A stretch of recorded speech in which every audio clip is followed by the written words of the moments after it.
Lakay, luto tayo ng kamote. O ayan. Lagyan natin ng tubig.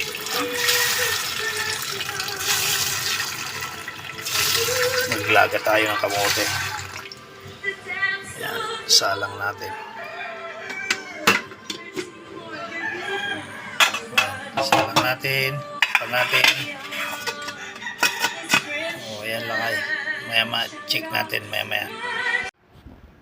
Morning lakay, yan na yung kamote. Naluto na natin.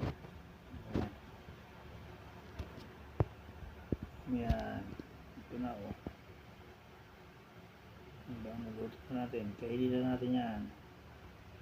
Ayan. Yan ang almusal natin.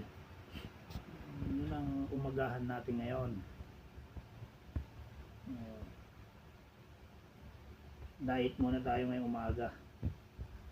Mamayang tanghali tsaka tayo kakain. O ayan lang kayo. God bless. Ingat-ingat lagi.